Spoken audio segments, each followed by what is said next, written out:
ఉగాది రోజున ప్రారంభించాం. April June దీనికి ఏ విధంగా గవర్నమెంట్ అనేది ఒక ఫెసిలిటేటర్, మేము ప్రమోట్ చేస్తున్నాం. గవర్నమెంట్ ఎప్పుడు కూడా ఫెసిలిటేట్ చేస్తూనే దీనిపైన నేను ఫస్ట్ టైం అందరితో ఒక మీటింగ్ పెట్టి వాళ్ళ ఆలోచన తీసుకున్నాను 18 జూలైన.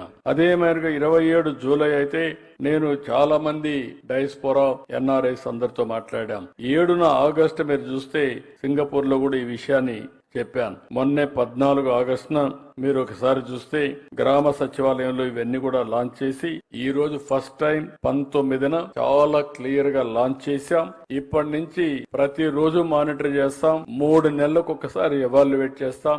ఏ మార్గదర్శకులు బాగా పనిచేశారో, ఏ బంగారు కుటుంబాలు బాగా పైకొచ్చాయో అవన్నీ ఎప్పటికప్పుడు పెట్టి ముందుకు పోతామని చెప్పి కూడా నేను మీకు తెలియజేస్తున్నా. ఈ కార్యక్రమంలో అందరు ఎమ్మెల్యేలు ఇన్వాల్వ్ చేశాం, ఎంపీలు ఇన్వాల్వ్ చేశాం, బిజినెస్ పీపుల్ ఇన్వాల్వ్ చేశాం, ఇంటలెక్చువల్స్ అందరినీ కూడా కోరాను. ఎవరైతే ఈ కార్యక్రమంలో ముందుకు రాగలుగుతారో ఎన్జిఓస్ అందరినీ కూడా ఇన్వాల్వ్ చేశాం.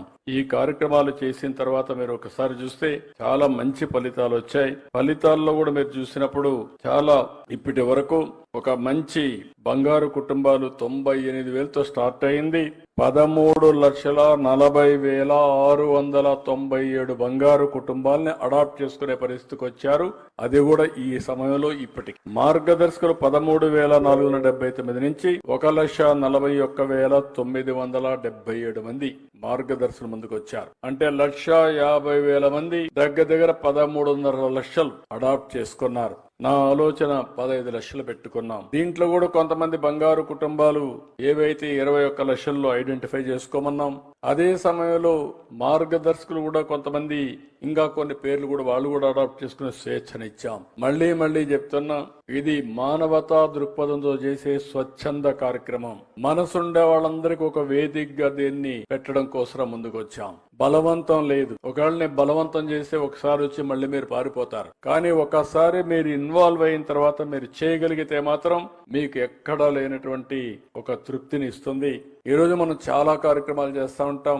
ఏ కార్యక్రమంలో రానంత తృప్తి ఈ యొక్క సేవా కార్యక్రమంలో వస్తుందని చెప్పి కూడా నేను మీకు తెలియజేస్తున్నా. ఇంటర్మీడియట్ పాస్ అయింది అమ్మాయి, చిన్నప్పుడే పెళ్లి చేశారు. పెళ్లి చేస్తే దురదృష్టం భర్త చనిపోవడం, అక్కడి నుంచి ఏం చేయాలనో దిక్కుదిలిన పరిస్థితి, తల్లి ఆధారం. అలాంటి అమ్మాయి చరిత్రలో ఒక మార్పు ఈ P4 ఏదైతే SCL అడాప్ట్ చేసుకుని, ఇది మనందరికీ నమ్మశక్యం కాకపోయినా ఒక ఇంటర్మీడియట్ పాస్ అయిన అమ్మాయిని 2 నెలల్లో ట్రైనింగ్ ఇచ్చి 1 నెలలో ఉద్యోగం ఇప్పించి నెలకు 15-20 వేల రూపాయలు సంపాదించే స్థాయికి తీసుకొచ్చారంటే ఇది వాస్తవం. అది యొక్క P4 యొక్క ఫలితం అని చెప్పి కూడా మీ అందరికీ తెలియజేస్తున్నా.